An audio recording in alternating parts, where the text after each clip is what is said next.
Adam, have you ever had such a bad experience somewhere that you left a 1-star review? I have never cared enough after a 1-star experience to leave a 1-star review. Okay, well, buckle in for one of the most important 1-star reviews in history.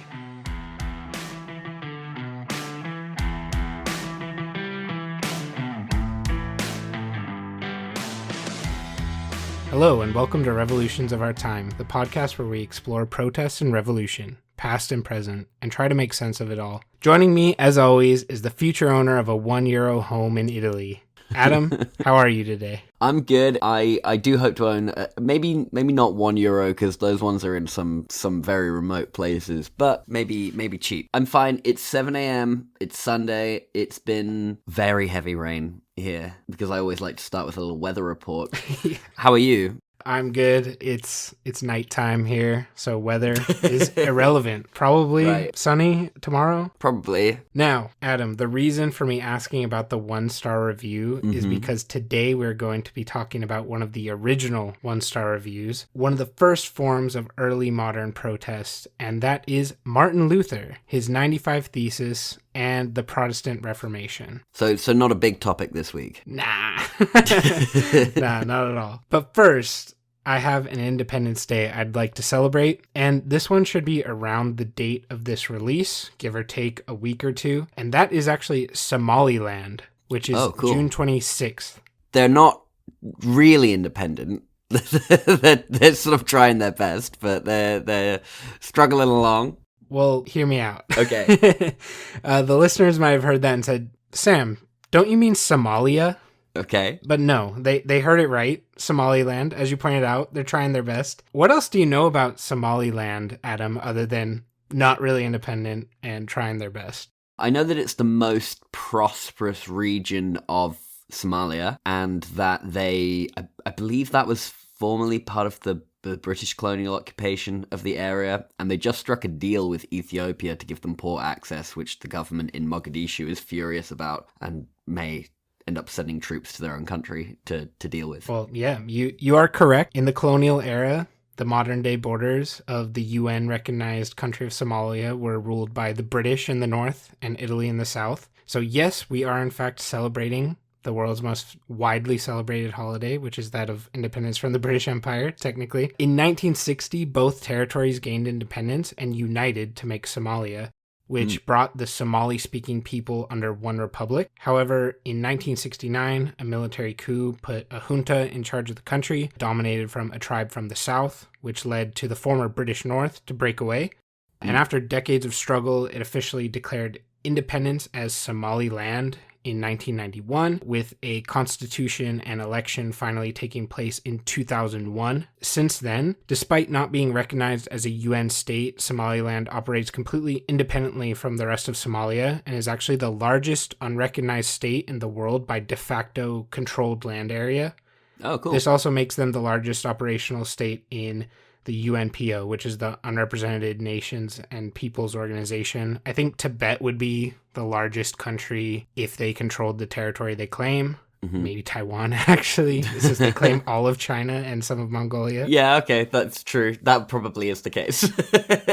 But yeah, so June 26th celebrates their initial independence in 1960. So, like I said, celebrating one of the world's most popular holidays. And interesting that that's the Independence Day that they pick. I'm all for it. Congratulations, comrades. Keep struggling for that UN recognition. Absolutely. Now, back to the topic of the day, Martin Luther and the spark of the Protestant Reformation. And I know nearly everyone listening should have learned something about Martin Luther at some point in middle school, high school. And if people were indeed paying attention in their history class, they know Martin Luther as a theologian and a religious reformer, as he's known in the textbooks.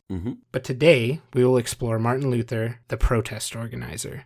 Okay, cool. That's not an angle you hear on him very much. I'm excited. Today is going to be some storytelling on my part. Adam, feel free to jump in if you want to add to the narrative. But I want to start out with some historical context. And to understand the Protestant Reformation, we need to understand the historical setting we find ourselves in Europe in the late medieval and early Renaissance period. As we touched on in our preseason, before there was capitalism, there was feudalism. Yeah. This was the idea driven by the divine right of kings, in which nobility and their families were placed in their positions by God himself to protect the peasants who worked the land. Despite Europe being separated into various kingdoms and duchies scattered all around, the kings ultimately did not hold the most power in this dynamic. That role belonged to the Catholic Church, led by the Pope. And according to Catholic tradition, the Pope is the successor of the Apostle Peter, whom in the Bible, Jesus places in charge of running his entire church. Were you aware of this, Adam? I know you didn't grow up in a religious household at all. Yes, I don't know that I had heard it in terms of Jesus putting Peter in charge, but I knew that he was the first pope. And I was told by a tour guide in the Vatican that it used to be believed that a pope would never reign longer than him, but that record has been broken since. You say you haven't heard where Jesus put him in place, but can you read this quote for me, Adam? "And I say to you,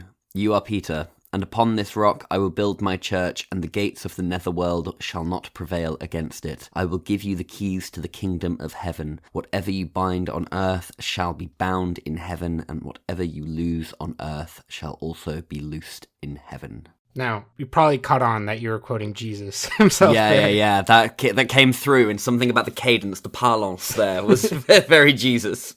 Yeah, very Jesus indeed. And I have heard, "I will build my church upon this rock." That's an iconic line. Right. So it's important to note that the context of this quote and the traditions it will inspire for the next 2,000 years, this comes from the book of Matthew in the Bible, chapter 16, verses 18 and 19 to be exact. This is one of the 4 books of the Gospels. To people with a non-religious background here, the 4 Gospels are the most important books of the Christian Bible because they are seen as the direct words of God himself, and it's the life of Jesus and what the church is based around. The stuff before it is sort of the precursor to the covenant of the church. The stuff after is more the formalization that the apostles and all the followers did after that, but the gospel is the meat and potatoes of this book. And this comes during a moment when Jesus reveals to his apostles that he is the Son of God. One of the most important moments in the whole book. It's a canon event, as they say. A canon event up there with Harambe getting shot, for sure, and 9/11 as well. Yeah. And he reveals it specifically to his disciple Simon, who is in this moment renamed by Jesus into Peter, or Cephas in Aramaic, which is just the word for rock. It's not a name in that language. According to Catholic tradition, this is when the newly ordained Peter became the first pope. So you're saying that Jesus renamed his buddy The Rock and made him king? Absolutely. Okay, cool. Canon event, as I said. Yeah, right. And new popes taking on a new name is a reflection of this moment in the Bible. I don't know if you knew that. I didn't know that. That's cool. Now, Catholics call upon these traditions to demonstrate Jesus bestowing Peter and his successors with the rule of the earthly church. So this is where the power of the Catholic Pope derives from. Mm-hmm. And from basically the beginning of the church within the Roman Empire and gaining power over the years, and especially after the Western Roman Empire fell, the Vatican really stepped up into the power vacuum to be a stabilizing force in politics in Western Europe. And due to this stability, the Catholic Church eventually became the most dominant political power in Western Europe, standing above kings in its influence. And through the years, the popes weren't always the most pious individuals. I'm sure you've heard some stories, Adam. And Oh, yeah. I'm going to run through some of the most notable things popes did leading up to the Renaissance, just so we can see where questioning the papacy might have come up once or twice. 896. Pope Stephen VI decided to exhume the body of his predecessor and put it on trial for perjury. The dead pope was found guilty and thrown into the Tiber River, and the next year Pope Stephen was strangled to death by the supporters of the previous pope. Wow. 1095, big year for Pope Urban II. The first thing he did was called the First Crusade, which the Crusades were a blatant power and territorial grab, attempting to reestablish Catholic dominance over the Middle East, which had, for the last 500 years, been ruled over by new Islamic kingdoms, and this set a precedent for religious wars over the next 500 years. basically. Good. Thank you, Pope Urban. He wasn't done. So that year, he also codified indulgences, perhaps to pay for these wars. He codified them into church doctrine. Adam, what do you know about indulgences? They're like little certificates that says, don't worry about that sin, big fella, we got you. And you pay some money to the church, and then that sin is forgiven. Or I believe it's less time in purgatory, if I remember right, for those sins that aren't quite so bad. If you were rich enough, it would equate to about a minute in purgatory or something, so... Oh, okay. So it's not a big thing. It was basically a free ticket to heaven you could buy. These would especially ramp up in sales in the early 1500s, which coincides with our boy Martin Luther later on. Mm-hmm. The Vatican you see today, the lavish building in the middle of Rome you see, was mostly funded at the time from these indulgences. All right, we're getting into the late medieval period. So 1378 to 1417, there were 3 popes at once fighting against each other. One in Rome, one in Avignon, France, and one in Pisa. Yeah, they all excommunicated each other, right? I mean, that's to be expected, right? Think of the Spider-Man meme. Yeah. But with a bigger hat. All right, 1470s. Pope Sixtus IV. That's a little confusing, right?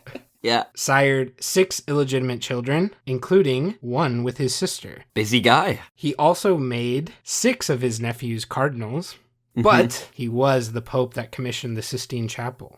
Oh. Sixtus IV, 6 nephew cardinals, 1 son nephew, and the Sistine Chapel. Yeah. Okay. Quite a legacy. Wow. His successor, Pope Innocent VII, had 8 known illegitimate children, probably many more. By the way, priests and cardinals and everyone up to the Pope is supposed to be celibate, by the way. He also heavily encouraged witch hunting across Europe. Okay. That was his main legacy. Now, his successor, so these are his 3 guys in a row, Pope Alexander VI, better known by his birth name, Rodrigo Borgia. Ah. What do you know about the Borgias? Only that which I learnt from Assassin's Creed 2. No, they were a pretty nasty, power-hungry family in sort of early Renaissance Italy. They were hanging out with the Medicis. We had to read a book in English class about the Medicis, and the Borgias featured heavily. They were known for poisoning people. They were expert poisoners, just getting money, power, and fighting amongst themselves and the rest of Europe. Yeah, I think they were originally from Spain, but they would become the model for what a mob family in Italy would become later on. He did all that poisoning, while he was Pope, and he bought the papacy, by the way, and used it to wield his immense power, but also regularly hosted orgies in the Vatican. And as you said, he was the main villain of Assassin's Creed 2 and 3. So 2 and Brotherhood. 2 and Brotherhood, yeah. No, so not 3, but the third game. Yeah.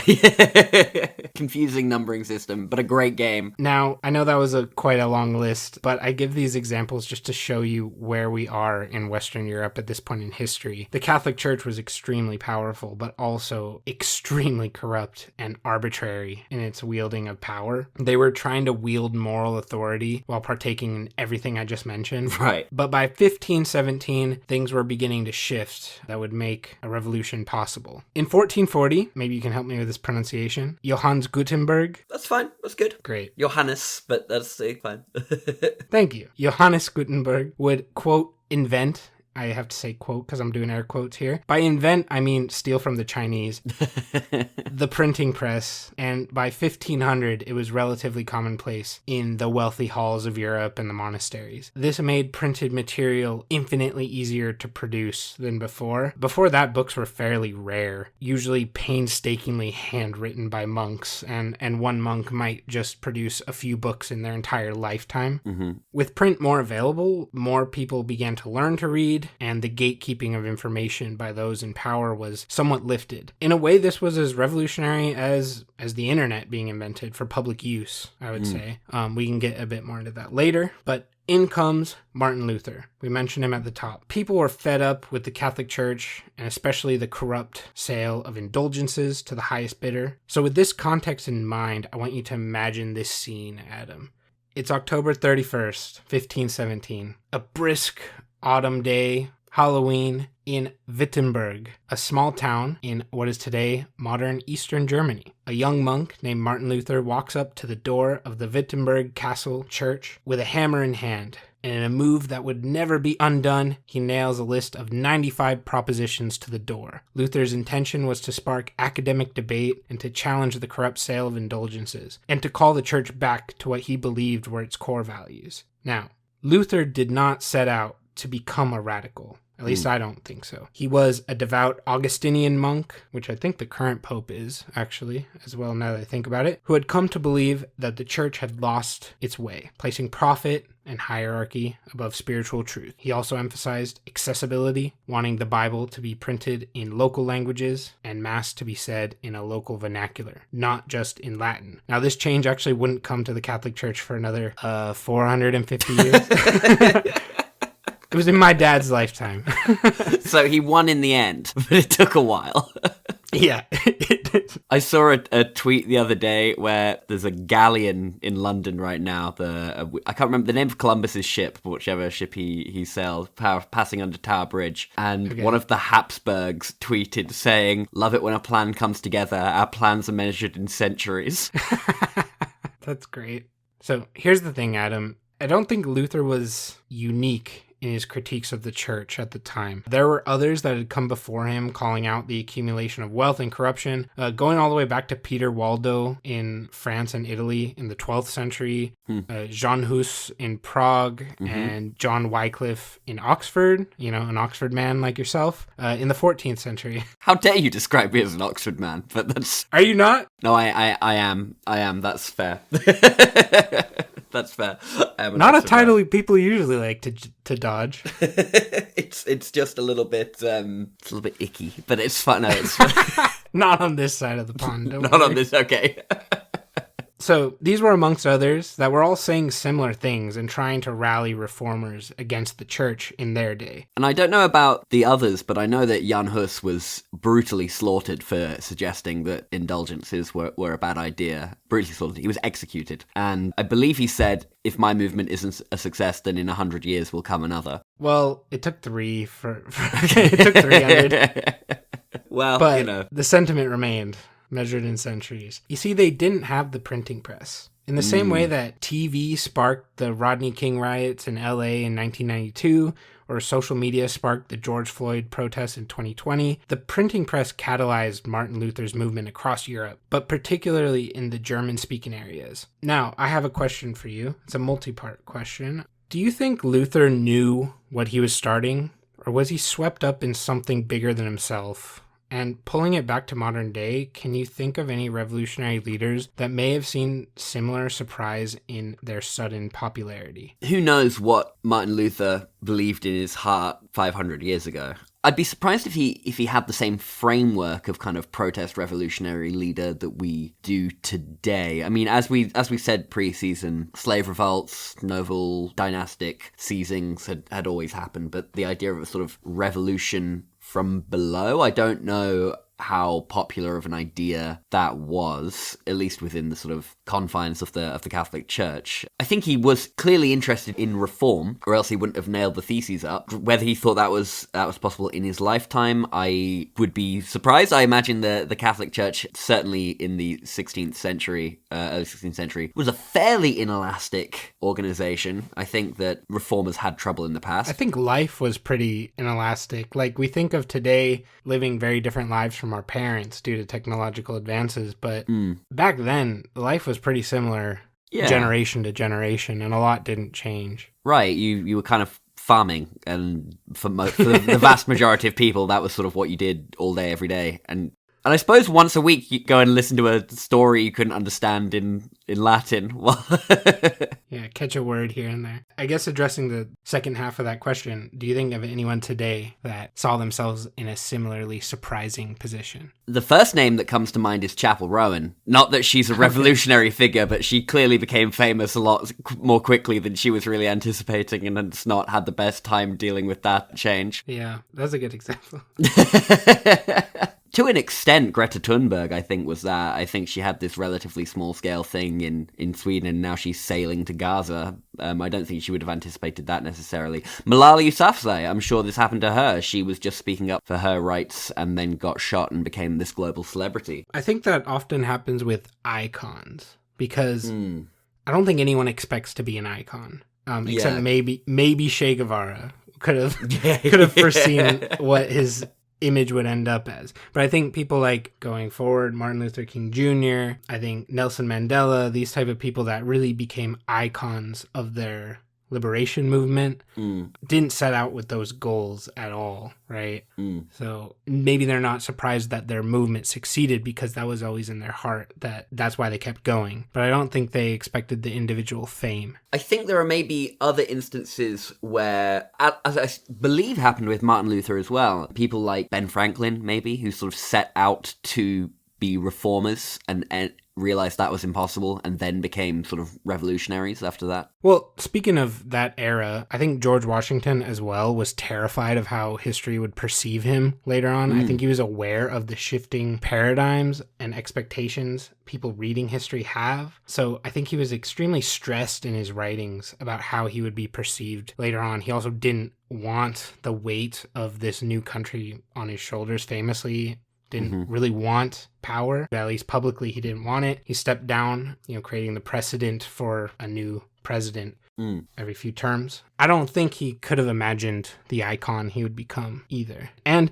his fears have kind of been realized as well, as he was a slave owner, and that's now a taint on his legacy, amongst other things, when you really read about him. Yeah, I think he really struggled with the fame he got as well.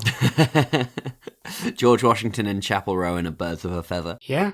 Now, back to the 16th century, Holy Roman Empire, because that's where this is all taking place. Just a reminder, not holy, not Roman, not an empire. I had it described to me in school as a sort of proto-EU. Germany was a bunch of countries back then, and it was sort of a supranational, semi-legislative body that had an emperor, but he wasn't really an emperor. The structure of it kind of empowered what would happen next. Those following Martin Luther and challenging the church would be known as Protestants, so we're going to be using that terminology going forward.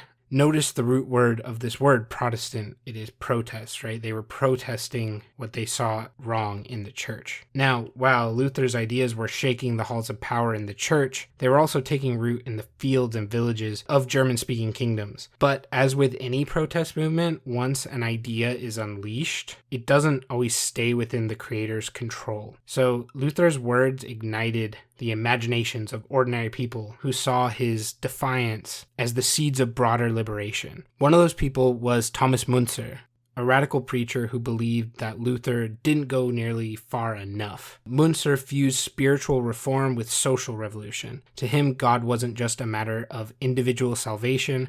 God stood with the poor against the ruling elite. He preached that divine justice meant overturning not just the church, but the entire feudal system. Now, Friedrich Engels actually wrote a short book called The Peasant War in Germany. He published in 1850, and he compared the Protestant uprisings to the people's revolts that were going on in his day, because there were a lot around that time period across Europe. He would recognize Müntzer as a proto-socialist revolutionary, calling him one of the first to link Christianity with class struggle in a truly materialist way. Interesting. So if you got Engels' endorsement, that means something. Do you know whether Marx and Engels were writing, having read him and knowing they were building on his work? Or do you think they came with their work and then revisited this later and said, oh, this is actually quite similar to what we were saying? Or maybe it's all kind of hard to unpack that. I can't know for sure. I know that 1850 was after Engels was known in this field of writing. So he was approaching the subject of history and German history with a socialist lens. So he was approaching a topic in a new way. As we know, like historiography, which is the writing of history, is always changing. So Marx and Engels were just viewing things in a materialist way, whereas the historians that had come before them were analyzing the same events with a totally different perspective. Interesting. Personally, I don't know if Müntzer was an early influence on them or a later one. I'm sure there are Marxist historians that know, but they are not us. Adam, Martin Luther's intent was to spark theological debate. As I said at the top, he wanted the debates to happen within the halls of the church, and he didn't predict the actions that would come from the peasants across the German kingdoms. And in 1524, peasants, emboldened by both religious conviction and economic despair, demanded everything from an end to serfdom to the right to appoint their own pastors. Many believed that Martin Luther would stand with them in this revolution because they were his ideas at the start that they were inspired by. Do you know what happened next? I imagine a lot of people were killed. Good call. But actually, Martin Luther recoiled from the mob. Fearing anarchy and the wrath of the princes who were protecting him from the Catholic Church, he denounced the uprisings and its leaders. In a crucial moment of his legacy, Luther called on the nobility to, quote, crush the peasants like mad dogs. Wow. And crush them they did, as you predicted. Over 100,000 were estimated to have been killed, and Munzer was captured and executed. Interesting. History does not always repeat itself, but it does always rhyme. Trust me. There is usually distance between moderate reformers and radical revolutionaries. Adam, consider Bernie Sanders as an example. He's doing great work right now with his Stop the Oligarchy tour. He's trying to rally resistance against Donald Trump's increasingly fascistic policies and calling out the billionaire class in America. Over his long career, he's awakened millions to the realities of economic injustice and helped normalize the language of socialism in American politics, myself included. That was one of the early roots of my change in politics, was going to a Bernie rally at 19 years old. Was that before or after you went to London? It was after. It was 2016, and I'd like to say you had an influence on this. I'm not sure if I consulted you before going, but I think I did say, should I go to this rally? And you probably were like, yeah, do it. Bernie, to all his credit, also has blind spots, unfortunately. At nearly every one of his recent rallies, a Palestinian flag has usually been shown in the crowd, either before he's on stage or during one of his speeches right behind him. And the flag is always immediately removed by organizers, and even as the crowds chant Free Palestine. And it's kind of a painful contradiction. Bernie, for all the good he's done, is still not progressive enough for many of his own supporters now, especially in such a crucial moment to stand against American complicity in genocide. The ironic part being that he probably awakened many of these people in the crowd that are against him doing this. Like Luther, Bernie opened the door for a form of mass consciousness, but in some people's eyes, he can't walk through that door. So that brings us to a big question. Can a movement survive when its most visible leaders refuse to embrace its most radical demands? And what do we do when people we look to for courage start to waver? Interesting questions. Can a movement survive when its most visible leaders refuse to embrace its most radical demands? That one, yes, because I think there will almost always be a more radical wing of any movement than the bit which will gain success. I think that this is tactically something that organizers are very aware of. Already spoken about this on the podcast, but there's a famous Malcolm X quote where someone was asking him about this protest that he was organizing, and they said, don't you think that this will harm Martin Luther King Jr.'s cause? And Malcolm X says something to the effect of, no, I'm going to actually help Dr. King, because by having this more radical wing out there, this more militant wing, his demands seem more reasonable by comparison. And obviously that's not what he said, but something to that effect. Yeah, paraphrased. When I was at university, I wrote an essay about the institutionalization of charisma. And this is the idea that in revolutionary movements, oftentimes there will be a charismatic leader at the helm of that, and it is their charisma from which they derive their authority, basically. They're the head of this movement, but that's their legitimacy. Lenin comes to mind a lot. Che Guevara, Fidel Castro, these people that you think of. And in order to transfer power and keep the revolution going after the exit of this larger-than-life sort of personality, something needs to go into effect. There needs to be the creation of some political theatre, some institutions, something like that. And that charisma, I don't know if it's necessarily important, but I think has been very important in revolutionary movements throughout history.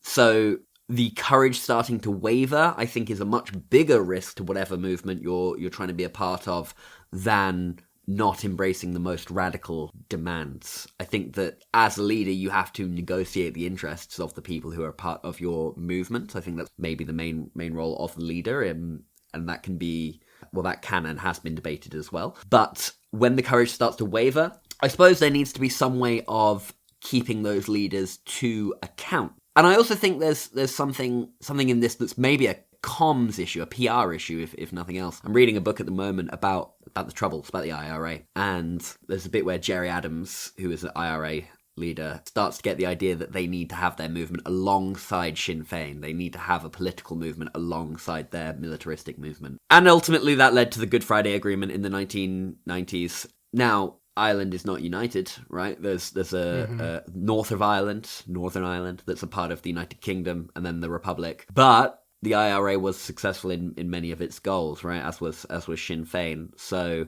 has their courage wavered, or have they decided to take the long gain and take this W in the shorter term? Not even for an L necessarily in the longer term, just more of a sort of strategic pause in order to await the right time. Yeah.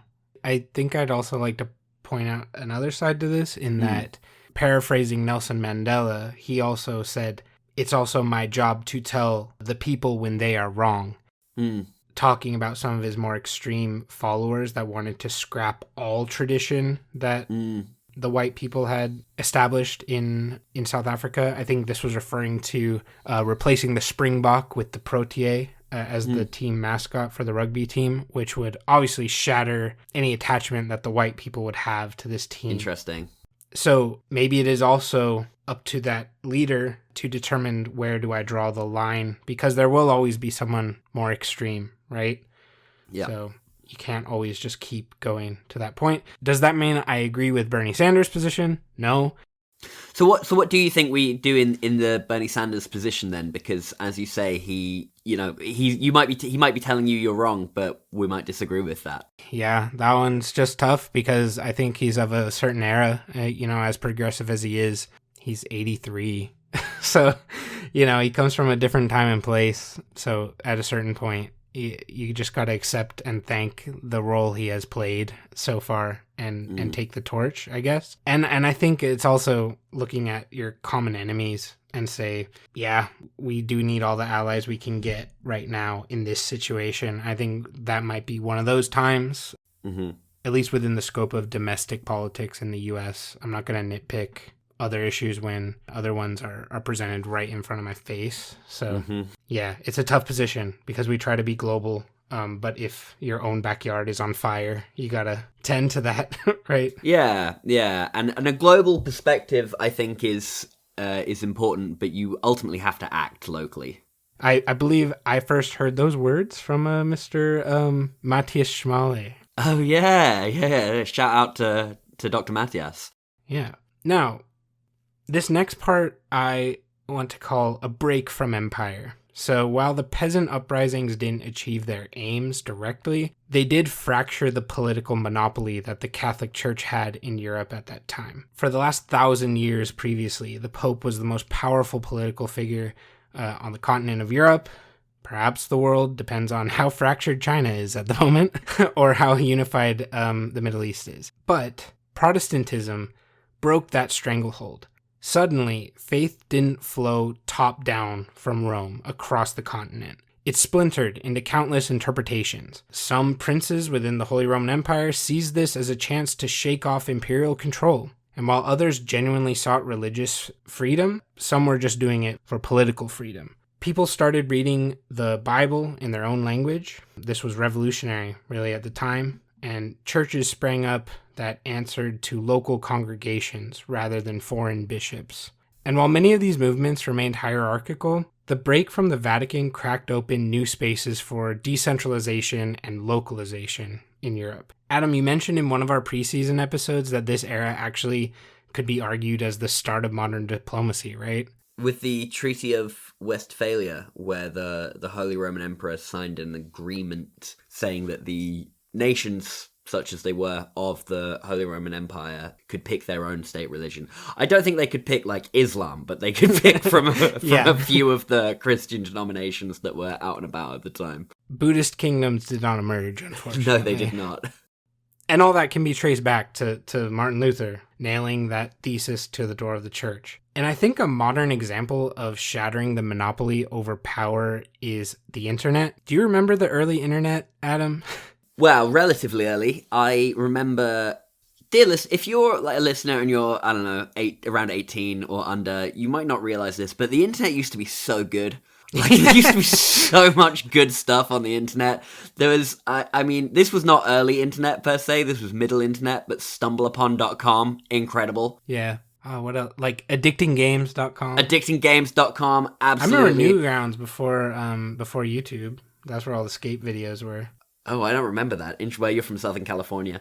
And there were, like, like, you could, when the first Harry Potter movie came out, the Harry Potter website was this interactive online game where you just clicked around and did spells. It was amazing. You remember Line Rider?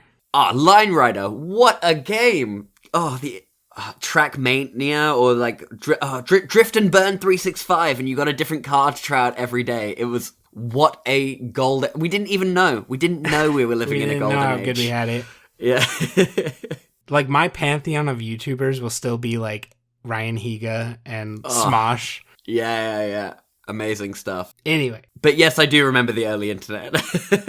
So it was messy. It was uncontrolled. It was way more decentralized than it is today. You had so many different websites that you'd go to for every little thing, whereas now everything is kind of collected onto a handful of websites. It was full of both danger and potential. When you were on LimeWire downloading a file, you didn't know if it was that Linkin Park song you wanted or if it was going to brick your whole computer. It's true. Now, the Protestant Reformation was kind of like this. It was like publishing an open source software that anyone can use. And that's kind of what Martin Luther unleashed by just saying that your relationship to God is what matters most and how you interpret it, rather than it being a hierarchical structure. Now, I mean, you can see this now kind of in how Christianity has played out since then. I mean, looking at, in the US at least, like a priest, just the average Catholic priest versus a megachurch pastor in terms of the amount of training they need to do. A priest needs basically the equivalent of a doctorate before they can go up and speak in front of a crowd, and the crowd will be, their local little church. Here in Southern California, there are mega churches everywhere that have different campuses, they call them, and the pastor will satellite into the various campuses around. And one of the biggest ones, I know this for a fact, holds no degree in theology. He holds an MBA. I won't name the church, though, for fear of getting sued. Great scenes. But, I mean, it just kind of goes to show anyone with enough charisma, even today, can open a church. Yeah, right. Of course, not all Protestant sects were radical. Many just rebranded the old hierarchies with new names. But the broader shift and the idea that no one authority had control over the flow of knowledge, that truth could be accessed collectively and interpreted individually, this was the revolutionary point of Luther. A side note on this point is Episcopalians. Have you ever heard of them, Adam? Yeah. I don't know what they do, but I've heard the name Episcopalian. They're just funny to me because they're Church of England, but in America. Oh, really? Is that all they are? That's all they are. Okay. We're Catholic. We just support Henry VIII getting divorced and remarried. Anglicanism really is basically just Catholicism, but Henry VIII can get divorced. Like, that's basically it. So to me, I'm like, I look at an Episcopalian church in America, and I'm like, what's happening here? You guys don't live in England. What's happening? So funny. So wait, is King Charles the head of the Episcopalian Church? Yes. Like he was the Anglican Church? Wow. Yeah, okay. He is. Huh. I mean, there's an Anglican church worldwide as well, so I don't know why they make the distinction in America to call themselves something else. But yeah, like Desmond Tutu was an Anglican bishop. And I'm like, oh. So, Adam, can we think of Protestantism with all its contradictions as an early blueprint for dismantling empire? And what can we learn from the chaos that followed when truth became decentralized? I don't think it was designed to be a blueprint for dismantling empire. In fact, I don't think it was designed at all. I think that how Protestantism played out is that for a lot of people, for a lot of individuals, this direct relationship with the divine was something they deeply desired and deeply craved. I think that being able to read the Bible in their own language was probably a deeply revolutionary move, whether the Protestant reformers realized it or not. That said, I don't think that, despite the role of Thomas Müntzer and having this sort of materialist approach, I don't think that was generally how Protestantism emerged. I think when it became nationally important was part of this sort of progression in Europe towards new models of governance where the nation state started to develop, and that declaring a national Protestant church was part of a way of nations consolidating power away from this supranational organization, the Catholic Church, right? Like we were just talking. Well, you sit in the Netherlands right now, and the only difference between Dutch people and Flemish people is Catholicism, right? yeah, I suppose so. There are those who would disagree, but you're absolutely correct. And the reason that the Dutch are Protestant, the Anabaptists became very popular here, Calvinists. But part of the reason it was adopted nationally is because the Netherlands had been ruled by Spain, by the Spanish Habsburgs. And after independence, they wanted to stick their middle fingers up, and part of that was becoming Protestant. Henry VIII in England, he was happy to remain Catholic. He just wanted to get divorced. And so he founded a national religion. And you come from a land that is very shaped by the Protestant-Catholic divide. Like, do you have anything to bring up from having grown up in Switzerland? So, as I understand it, Zurich was the first Protestant state in the world. Ulrich Zwingli, the name of the Protestant reformer in Zurich, and John Calvin in Geneva being the other one, the more famous one, though that was not part of Switzerland at the time. But the way those manifest now are fairly minor, but still quite interesting. Like, you can see the Catholic cantons have an extra tax, because if you are registered as being a part of the Catholic Church on your census information, then you have to pay a tithe. Jeez. Yeah, genuinely, like that, a government enforced tithe if you declare yourself to be a Christian. Carnival is much bigger in the Catholic cantons, and they have really big. We do have a Carnival thing in Zurich, but if you go to Basel, then it's way bigger because that's a Catholic canton. And if you are from a Protestant canton, I don't think this is de jure, but if you are from a Protestant canton, you are very unlikely to be selected to be a part of the Swiss Guard. Well, you will not be selected. I think the number one rule is number one, you must be a Swiss male. Number two, you must be Catholic.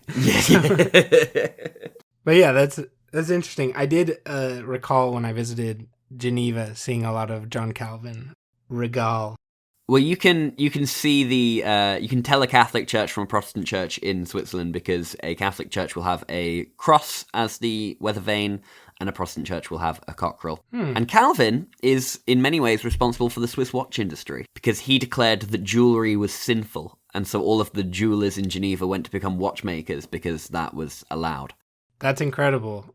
See, look, the ripples of Martin Luther just pinning his 1-star review on this door are infinite, really.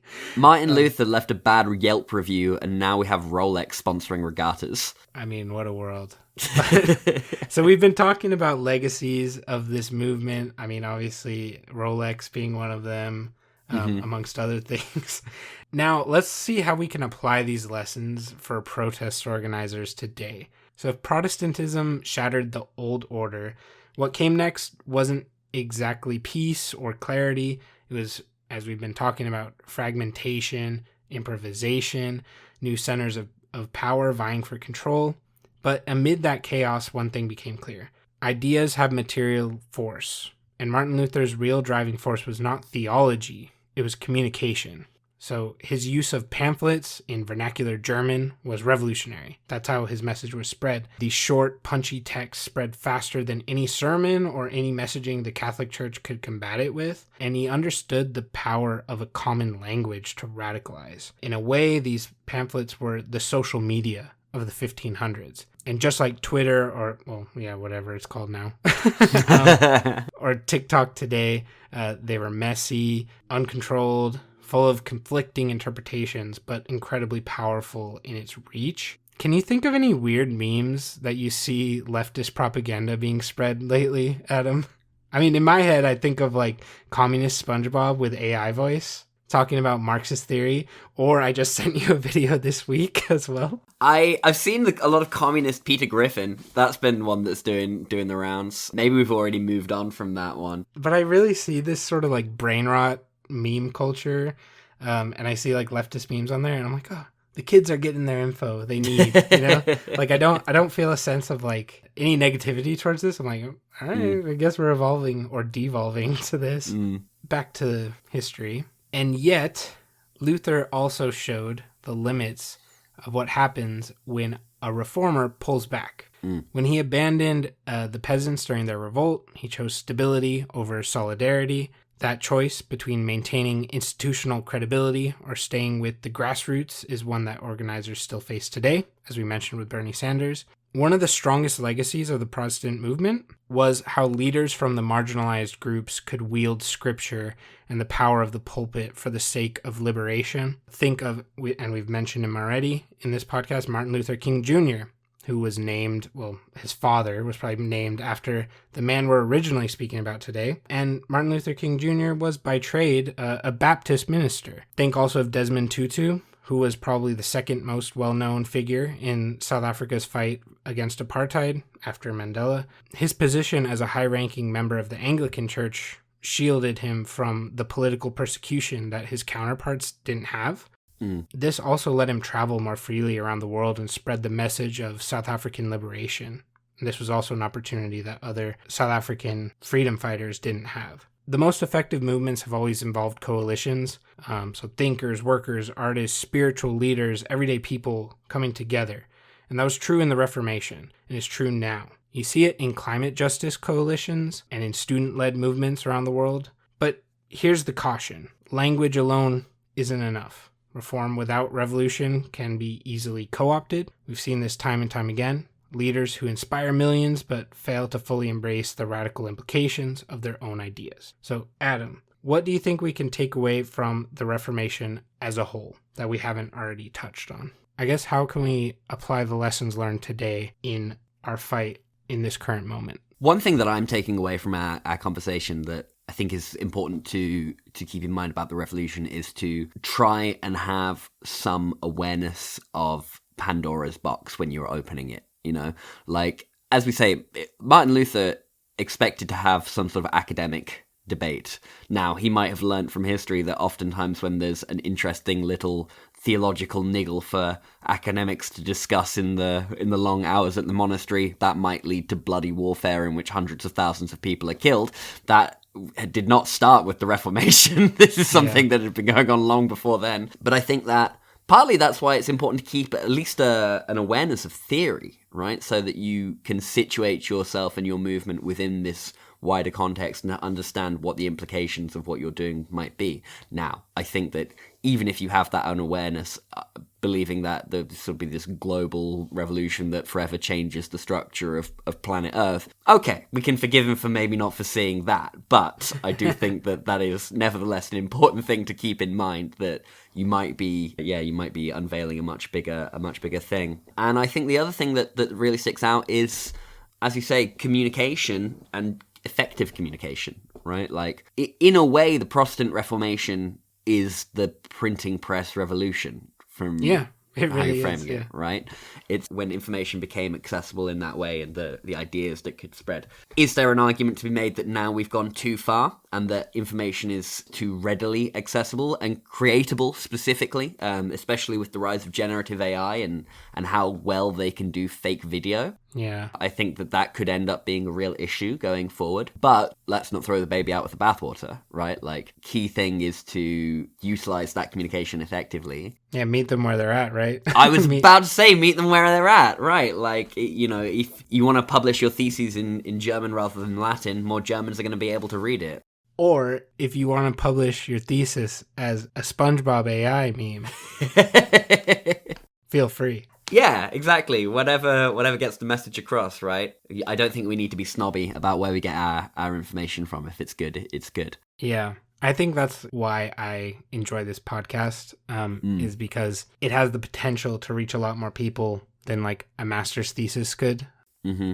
Now, there's one other thing we need to touch on, but before we can canonize Luther as a protest icon, we do unfortunately need to confront the full picture, and that's the dark side of his reform. Because the same man who translated the Bible into German, who challenged the corruption of the Catholic Church and empowered ordinary people to think critically about authority, also became a symbol for monstrous ideology hundreds of years later. In 1543, near the end of his life, Martin Luther published On the Jews and Their Lies, a violent, hate-filled work which he called for Jewish synagogues to be burned, homes destroyed, and communities driven out of Germany. These were not fringe thoughts at the time. These were pretty commonplace, unfortunately, in a lot of German Christians, but they were taken seriously, and centuries later they would be weaponized by the Nazi regime. This is not to say that Martin Luther was one-to-one. Yeah. One-to-one inspired Hitler. But on the 450th anniversary of Martin Luther's birth, Hitler's propaganda machine praised him as a forerunner for their cause. So how do we square this? How do we reckon with a figure who helped break the chains of spiritual tyranny, but also sowed the seeds of genocidal hatred? The truth is, Martin Luther's failure to extend his radical imagination to the Jewish people reveals something deeper, something that haunts protests and revolutionary movements across history, and I think that's the danger of partial liberation.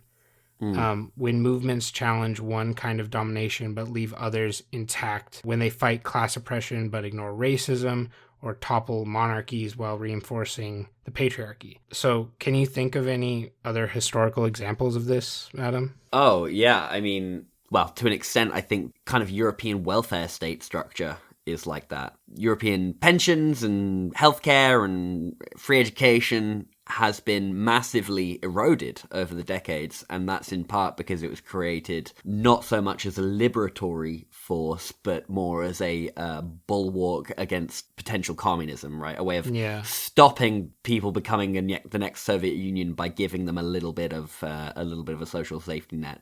And we've seen this pattern before, like even on the left in history.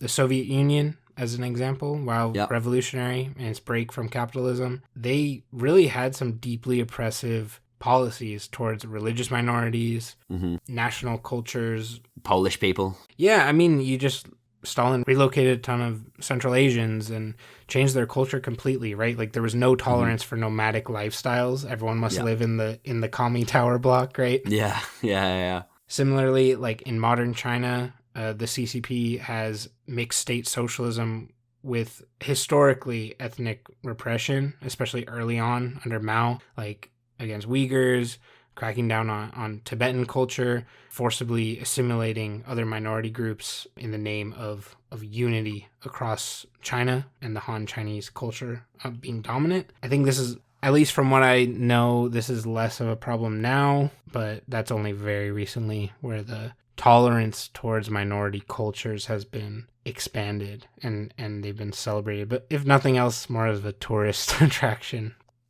Movements cannot rely on heroes. They must build principles. This is what we were talking about earlier. That's the lesson that abolitionists have taught us. That's what feminist organizers have demanded. Like, I think that's where feminism has done a very good job, is that there's not one saint or idol of feminism, right? It's been a movement that has a lot of moving pieces over the years in many different countries. And it's what we have to carry into every effort for change today, because protest without introspection is just performance, and revolution without solidarity is meaningless, at least in my opinion. So some closing thoughts. As we step back from the world of the 16th century Germany, it's clear that the Protestant Reformation wasn't just a religious revolt. It could potentially be a blueprint of how ideas can disrupt empires. And Luther showed us how language, media, and a clear enemy can galvanize the masses. He also showed us how movements can fracture, how leaders can fail us, and how liberation for some can be used to justify oppression for others.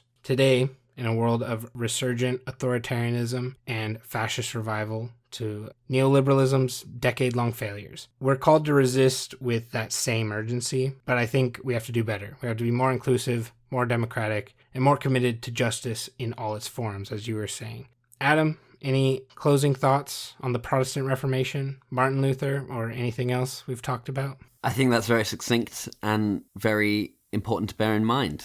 Anything else about Protestantism? It's a shame we don't get Carnival as much. That is something that I think would be cool to incorporate into Protestantism a little more. They always seem to be having a great time.